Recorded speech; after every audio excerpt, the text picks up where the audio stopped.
1940 के बाद पहली बार स्वतंत्र भारत में पटना में और बिहार में अपनी वर्किंग कमेटी की मीटिंग की है। ये कुछ नहीं है, ये शुद्ध रूप से लालू प्रसाद यादव और उनके राष्ट्रीय जनता दल पे दबाव बनाने की राजनीति है। ये मानने के लिए कि कांग्रेस और कांग्रेस के साथी बिहार का विकास चाहते ही नहीं हैं। वैसे भी आप लोगों ने तो बिहार का विकास कभी चाहा नहीं। आप तो लालू प्रसाद यादव के जंगल राज के समर्थन में हमेशा रहे। इस बार फिर से 2025 में एनडीए की सरकार बनेगी, नीतीश कुमार और भारतीय जनता पार्टी की सरकार बनेगी और बिहार की विकास की रफ्तार बढ़ेगी। बिहार में अगर रोजगार खत्म हो गए तो उसके लिए जिम्मेदार कौन है? उसके लिए जिम्मेदार कांग्रेस है कन्हैया। कांग्रेस के समर्थन पे ही लालू प्रसाद यादव जंगल राज चलाते रहे 15 साल। 5 में जो बिहार हमें मिला वो बर्बाद बिहार था। असुरक्षा की भावना थी हर व्यक्ति में। बिहार का आम नागरिक असुरक्षित महसूस करता था, तो फिर आप इन्वेस्टमेंट की तो बात ही छोड़ दीजिए। 20 साल हमें लगा इस सुरक्षा की भावना को खत्म करने में, एक ऐसा वातावरण तैयार करने में जहां पे उद्योग धंधे बन सकें, लग सकें। नमस्कार, मैं हूं प्रणय सिन्हा और आप देख रहे हैं सूर्य विहार। और अभी हम मौजूद हैं बीजेपी के कार्यालय में, जहां हमारे साथ मौजूद हैं बीजेपी के प्रवक्ता कुंतल कृष्ण सर। हम इनसे बात करेंगे कल जो कांग्रेस की CWC की मीटिंग हुई थी उसके बारे में हम बात करेंगे। सर, उस मीटिंग में बीजेपी और एनडीए पार्टी पर काफ़ी गंभीर आरोप लगाए गए, जिसमें कन्हैया कुमार का साफ साफ कहना था कि एनडीए की जो सरकार है वो भागलपुर में 1 रुपये के हिसाब से 1 एकड़ ज़मीन, यानी 1 एकड़ ज़मीन प्रति 1 रुपये के हिसाब से बेची गई है। इस पर सर आप क्या कहेंगे? देखिए, पहले तो मैं एक बात आपको स्पष्ट कर दूं कि कांग्रेस ने 1940 के बाद पहली बार स्वतंत्र भारत में पटना में और बिहार में अपनी वर्किंग कमेटी की मीटिंग की है। ये कुछ नहीं है, ये शुद्ध रूप से लालू प्रसाद यादव और उनके राष्ट्रीय जनता दल पे दबाव बनाने की राजनीति है। पिछले चुनाव में जो हुआ, कांग्रेस का रिजल्ट जैसा आया, उसके बारे में तो राजद बार बार कहता ही है। राजद पिछले चुनावों का हवाला देकर के कांग्रेस को हाशिए पे करना चाहता है अपने महागठबंधन में। कांग्रेस अपने राजनीतिक अस्तित्व को बचाए रखना चाहती है, इसीलिए ये सब दबाव की बात कर रही है। अब बात जहाँ रही कन्हैया की, कन्हैया छोटा भाई है, उसको थोड़ी जानकारी लेके ये सब बातें करनी चाहिए। पढ़ा लिखा व्यक्ति मानते हैं हम लोग उसको। इस परियोजना की शुरुआत 2012 में हुई, जब माननीय मनमोहन सिंह जी प्रधानमंत्री हुआ करते थे। 2012 में हुई, उस समय से ये परियोजना की शुरुआत हुई और इस परियोजना को बकायदा बहुत ही पारदर्शी प्रक्रिया की तरह किया गया। इस देश के 4 बड़े औद्योगिक घराने इसमें पार्टिसिपेट करने आए। टेंडर हुआ बकायदा, जिंदल पावर आया, टाटा आई, अडानी पावर आया, टोरेंट आया और बकायदा सारी पारदर्शी प्रक्रिया के साथ ये निर्णय लिया गया है, टेंडर करके। इसीलिए कन्हैया, अगर आप ऐसी बात कर रहे हैं तो फिर ये बात हमारे लिए काफ़ी है ये मानने के लिए कि कांग्रेस और कांग्रेस के साथी बिहार का विकास चाहते ही नहीं है। वैसे भी आप लोगों ने तो बिहार का विकास कभी चाहा नहीं। आप तो लालू प्रसाद यादव के जंगल राज के समर्थन में हमेशा रहे। 90 से 2005 तक जब बिहार अपने सबसे ज्यादा काले काल में था, सबसे ज्यादा डार्क एजेस में था, उस समय लालू प्रसाद यादव का जंगल राज चल रहा था आपके समर्थन से। फिर से आप उसी जंगल राज की तरफ बिहार को वापस ले जाना चाह रहे हैं, जहां पे उद्योग के नाम पे सिर्फ और सिर्फ अपराध का उद्योग हो।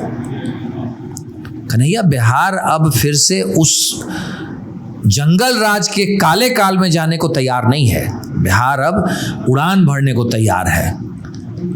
रफ्तार पकड़ चुका है बिहार और बिहार अब तैयार है इस रफ्तार को विश्व स्तरीय बनाने के लिए। बिहार के विकास की गति अब नहीं रुकेगी। बिहार में इस बार फिर से 2025 में एनडीए की सरकार बनेगी, नीतीश कुमार और भारतीय जनता पार्टी की सरकार बनेगी और बिहार की विकास की रफ्तार बढ़ेगी। कन्हैया कुमार ने दूसरा आरोप ये लगाया कि सबसे ज़्यादा अगर बेरोजगार कहीं के युवा हैं तो वो बिहार के युवा हैं, और ये जो भी वर्तमान की सरकार है वो सिर्फ क्योंकि कुछ दिन पहले वोट चोर वगैरह का उन लोगों ने एक अधिकार यात्रा निकाला था कांग्रेस वालों ने, ठीक है, तो उसके तहत उन्होंने कहा कि वोट चोर के साथ साथ वर्तमान की सरकार जो है वो रोजगार चोर और जमीन चोर भी है।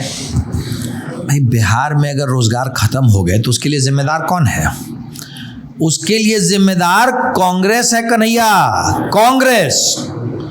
कांग्रेस के समर्थन पे ही लालू प्रसाद यादव जंगल राज चलाते रहे 15 साल, और उस जंगल राज का सीधा सीधा इम्पैक्ट, सीधा सीधा असर पड़ा बिहार के उद्योग धंधों पे, बिहार के रोजगार पे। सारे उद्योग धंधे बंद हो गए, सरेआम दिन दहाड़े उद्योगपतियों का अपहरण होता था बिहार में। तब कहाँ थे कन्हैया आप और आपकी पार्टी? तब तो आप इस लालू प्रसाद यादव जी के मिसरूल का, ये जो जंगल राज चल रहा था, अपराधियों का राज चल रहा था, उसका आप समर्थन करते थे। 2005 में जो बिहार हमें मिला वो बर्बाद बिहार था। असुरक्षा की भावना थी हर व्यक्ति में। बिहार का आम नागरिक असुरक्षित महसूस करता था। तो फिर आप इन्वेस्टमेंट की तो बात ही छोड़ दीजिए। 20 साल हमें लगा इस सुरक्षा की भावना को खत्म करने में, एक ऐसा वातावरण तैयार करने में जहां पे उद्योग धंधे बन सकें, लग सकें, वैसा इंफ्रास्ट्रक्चर, आधारभूत संरचनाओं को तैयार करने में। आज बिहार में वो आधारभूत संरचनाएं भी हैं, इंफ्रास्ट्रक्चर भी है, और बिहार में अभी लगभग 3 लाख करोड़ का निवेश हो चुका है, हो रहा है। तकरीबन 1 लाख करोड़ का निवेश हो चुका है, और तकरीबन 2-2.25 लाख करोड़ के निवेश पाइपलाइन में है कन्हैया।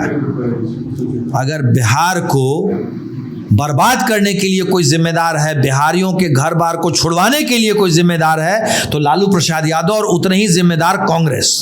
आप जिम्मेदार हैं कन्हैया। सर अब बात करते हैं, कल वहाँ पे प्रेस वार्ता में कांग्रेस के नेता जयराम जी भी उपस्थित थे। जब उनसे कुछ इस तरह की सवाल पूछा गया, इस तरह का सवाल जब पूछा गया, तो वो उनका कहना था कि आप इतिहास में मत जाइए, आप वर्तमान की बात करिए। उनका ये कहना था कि वो थोड़े से भड़के हुए नजर आए। इस पर आप क्या प्रतिक्रिया देंगे सर? उनका इतिहास टेंटेड है, उनका पास्ट टेंटेड है।